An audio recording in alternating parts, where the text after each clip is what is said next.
So, one of the reasons why we use turf is to traffic it, right? Or, we use it for a purpose.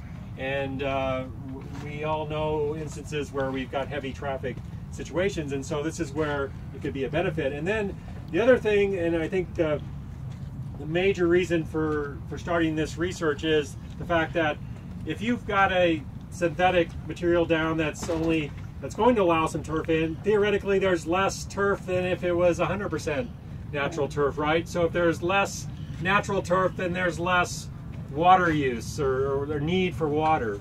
And so that's kind of the basis for our evaluation over the last couple, or since last year. I'll just comment really quickly kind of about what happened last year. Again, we started the study late, August. One of the things we wanted to look at is what's the best way to start this whole process. And so one of the things we did is we stripped the turf, and we seeded with either tall fescue on to the north here to my right, or Bermuda grass. This is Princess 77 on the left. And so that was one method. And one of the things I was thinking, this is not gonna work out too well. 100 degrees seeding cool season grass in August with a material over this, even though it has pores. But there was no adverse effect on the germination and establishment of that, even the cool season grasses. And I will have to, asterisk that comment by saying that we have very little disease pressure here in Riverside. I mean, we got some anthracnose going on down there, but for the most part we're dry and we just don't have a lot of pressure. And so even with the water flying, trying to grow turf for field day last year, it was we were okay there. So there wasn't any really adverse effect on establishment. The other thing we did, and this was really one that I was really promoting, kind of urging Mr. Kim that, hey, we need to do this, is that everybody wants to rip out turf these days, right? It's really hard to, I've been on this bandwagon. We should be ripping out our cool season grass and putting in warm season grass, but the water districts don't want to hear that. And I know there's some reasons why, but essentially, it's probably an easier sell if you just try to establish, the hybrid turf on top of your existing turf. So then what we did is we scalped both of these species, and we laid the fabric over, and then we let the turf just grow up through that. And then we had some, also just some, what I would just call a control. We either just stripped the area and then we seeded it with no fabric, cover lawn fabric, or we just scalped the turf and then we just let it grow back, just as a kind of a control as well. But I'll say one of the big take-home messages today, I think, is that I think the most ideal way to use this product is to start from soil. And one really good example is our Bermuda grass. Bermuda, as you know, is, I think, I converted my lawn to Bermuda. A lot of people don't like the term. They've heard of Bermuda. Oh, that's aggressive. That's going to take over the world, sort of thing. And yeah, it gets in the beds, but I can usually keep a handle on them. But anyway, but the other thing about Bermuda is aggressiveness is it tends to form thatch.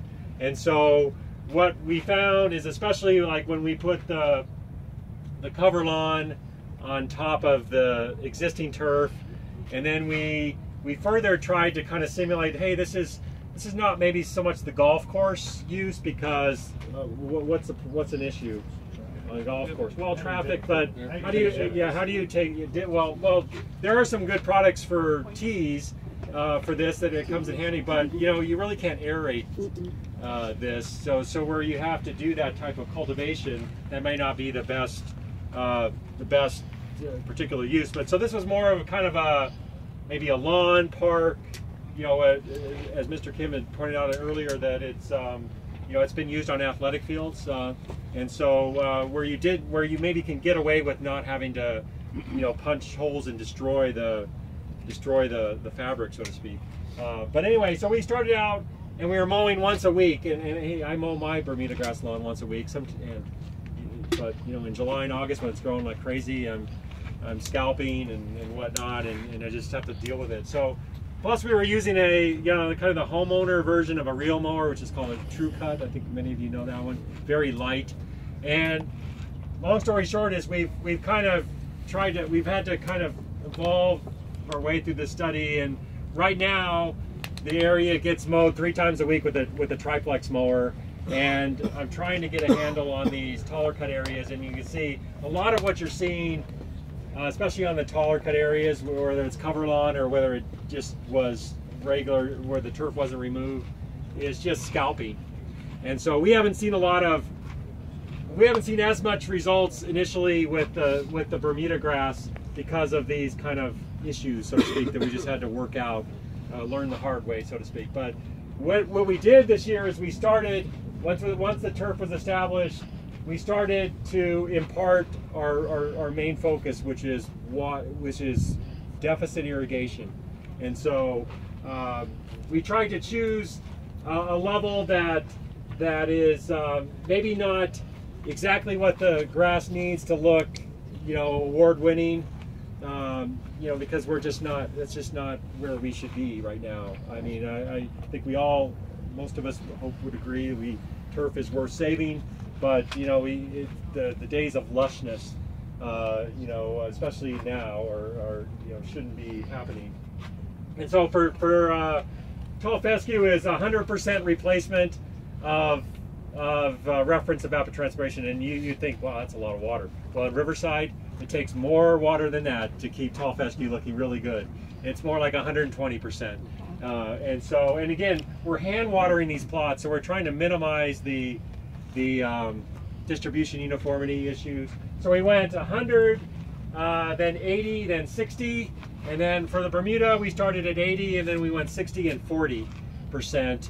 And so, you know, thus far it's still early in the study. We've seen some benefits of having this hybrid turf as things dry out.